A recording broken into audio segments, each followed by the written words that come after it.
Hello friends, Buddy here at Haas of Props, and over the course of this channel, I frequently get questions and emails about paint and color. Usually the questions range from what brands do I use to questions about mixing colors to achieve realistic finishes and effects. So I thought I'd take the opportunity to show you what is in my ultimate paint kit when it comes to painting props and costume elements. One of the things I have found to be very intimidating is the overwhelming selection that stores, particularly craft supply stores, provide. It seems like there are a million different options and colors and finishes, and choosing the right ones can be daunting. But my goal is to break down the basics I have found to be effective in order to give you a glimpse into my shop. So let's get started.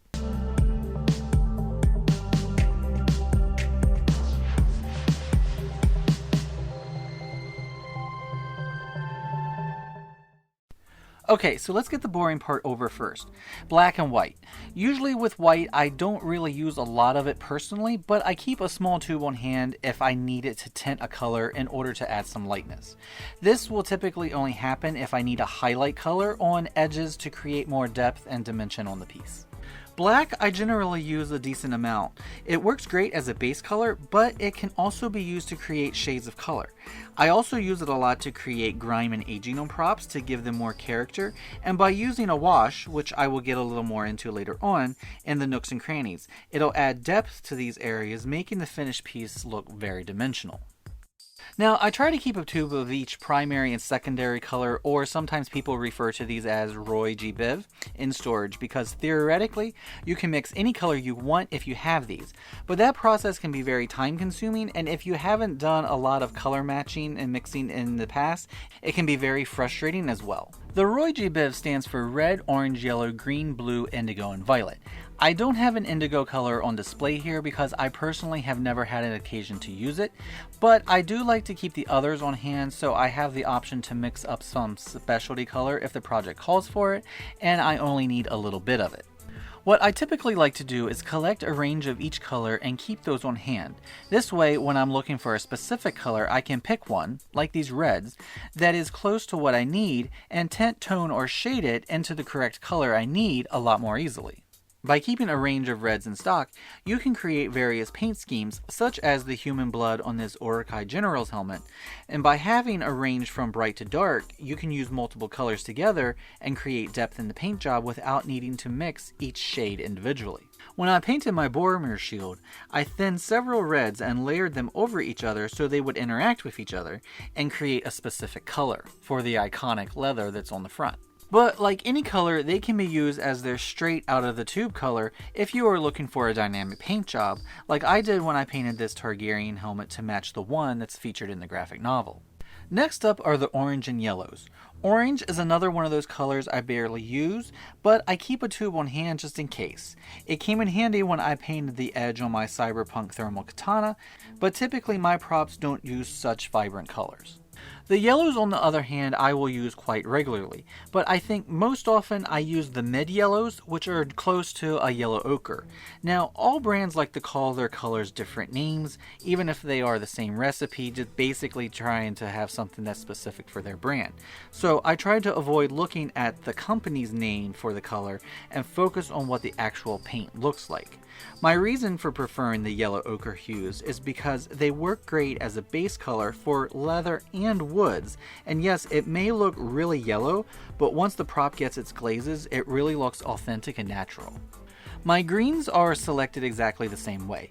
Now, I as of yet haven't used any of the greens on props. Primarily I use them when painting foliage in my dioramas. It is this lack of use as to why I have a wide selection of earth tone greens. I typically color match to the terrain I'm working with, that way I don't need to fuss with mixing color because the correct one has already been selected. And even though they've only been used for dioramas, I foresee them being used on a prop or two in the not so distant future. Wink wink. My blues have been picked exactly the same way. The lighter ones were used to paint water, and in one instance used to apply a paint stencil detail to my Viking shield. The darker blues can be used as shadow washes with warmer colors. This will create a complementary color palette on the prop and accentuate any detail work. And we're left with the purple from the original color lineup. I simply have the one tube in case I may ever need it, but up to this point there has never been the occasion to use it, but it's on hand if ever the need should arise. Next up, and probably the most commonly used colors in my studio, are the browns. They function as great bases for anything with wood or leather surfaces, and by combining washes and glazes of the hues in various combinations, they can create some very dynamic paint jobs. By just using a few simple browns, you can switch it all up and end up with a multitude of different options. But I have to say, my most favorite brown is a burnt umber. It is a really dark brown, not as dark as a Van Dyke, but dark enough to create a deeply rich paint job. It works great as a base color, an aging wash, and as a splatter, it'll create some natural looking weathering on helmets as well. So in my book, it's the perfect color for beginners or even experienced painters when looking for a very flexible color that is very organic in nature and complements a wide range of techniques. Now, this next one is Payne's Gray. I probably could have included this with the blues because it is a dark gray with a blue tone to it, but I kept it separate because it deserves to be talked about a little bit more. It is a fairly dark charcoal gray with blue overtones, and it can work amazingly well as a base when painting surfaces to look like metal. But I have found that it is an amazing blending color for aging washes. Without going too deep into color theory, depending on what colors you pair it with will determine how it accentuates the prop. Like when I used it on the red Targaryen helmet as a wash, it took on a deep plum hue that really accentuated the creases. This was because the blue and the gray was reacting with the red, and when you mix those two, you get purple. I've also used it in my professional work, and it's what we scenic painters call a love color because it's so multi-flexible and dynamic it practically will work with any color. Now I'll talk a little bit about metallics, starting with some silvers.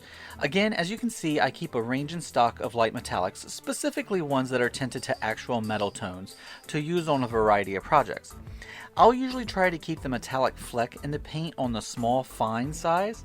This will make the paint job look more realistic when applied to objects like foam or 3D prints. But if they were larger flecks, the larger flecks read a little too much like glitter and can come across a little amateurish, but the finer the metallic, the better result you will end up with.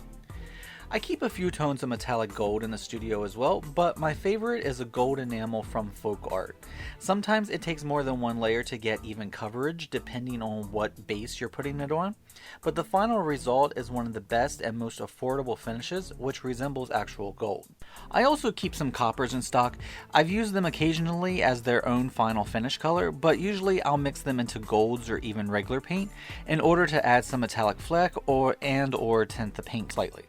And lastly, for metallics, I have some random shades of various colors that are just happening to be in the studio because they be specific colors I bought for a specific project in the past. And that's typically what I do with other metallics, is I will buy as needed and I don't really keep an overall supply in stock. Now, with the paints out of the way, let me mention additive mediums. When it comes to regular paint, I typically buy a flat finish, but occasionally I'll need a gloss finish. Without needing to buy individual specific tubes, I'll add a little bit of a gloss medium to the flat paint and end up with a glossy finish without having to purchase something I don't regularly use. The same, but the reverse is true when using a matte finish. This I'll use when I'm trying to tone down the shine with the gold enamel. When it comes to thinning the paint either for washes or for use in an airbrush, I will use one of these two, acetone or rubbing alcohol. You can use water, and to tell the truth, many times I have, but I also use these because they evaporate really quickly compared to water, and you're less likely to get drips and runs in the paint because your thinning fluid has evaporated. I've also noticed that I have more control over washes when I use them as the thinning fluid. But choose wisely for the technique you're trying to achieve. Too much of either can affect other paint layers and lead to painting nightmares. And another thing is, always use a fan and work in a well-ventilated area, because they're not toxic, but the fumes can be a little overwhelming in large contact doses, especially in enclosed spaces. Now, I've mentioned a little about thinning paint and washes, so let me explain in a little more detail, especially since I also refer to these terms in all my builds. Here I'm using a paint straight out of the tube, and as you can see, it's highly concentrated and gives even coverage. When I say thinned paint, I typically add a little bit of a thinning liquid to the paint. This will often help the paint flow more easily on the surface while still retaining its concentrated coloring.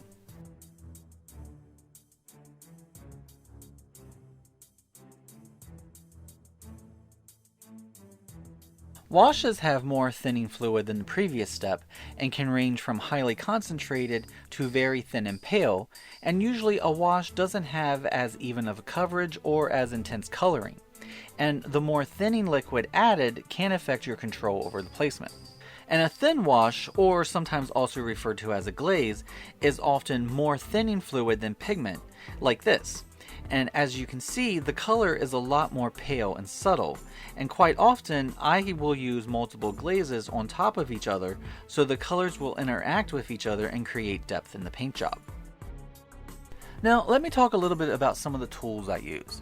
I like to have a wide variety of a brush selection ranging from various styles and sizes and from synthetic to natural fibers.